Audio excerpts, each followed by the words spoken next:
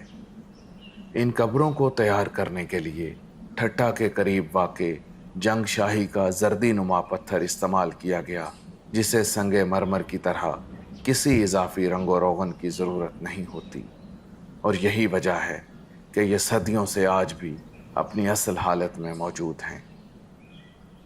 اس قبرستان کی ایک اور خاص بات یہ ہے کہ یہاں خواتین اور مردوں کی قبروں کو الگ الگ رکھا گیا ہے۔ قبروں پر مرنے والوں کے نام تو درج نہیں، مگر ان پر بنے نقوش سے اس بات کا علم ہو جاتا ہے کہ یہ قبر مرد کی ہے یا عورت کی۔ مردوں کی قبریں بے لموم گھوڑ سوار سورماؤں، ہتھیاروں اور اسلحے سے منقش ہیں، مگر چند قبروں پر تاج بھی بنا ہوا ہے، جو اس بات کو ظاہر کرتا ہے کہ یہ کسی عظیم رتبے والے مرد کی قبر ہے، جبکہ عورتوں کی قبروں پر واضح طور پر زیورات جیسے ہار، پازیب اور کانوں کے جھمکے وغیرہ کندہ کیے گئے ہیں۔ اس کے علاوہ سندھ کی ثقافتی ریلی اور جنازے کے تابوت سمیت دیگر منفرد ڈیزائن بھی موجود ہیں۔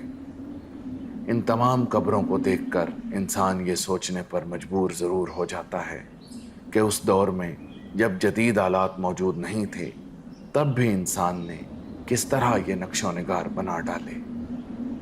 یہ قبریں اس دور کی فن تعمیرات کا اعلیٰ نمونہ پیش کرتی ہیں، مگر ان کی مناسب دیکھ بھال اور مرمت بے حد ضروری ہے تاکہ یہ تاریخی مقامات محفوظ رہ سکیں۔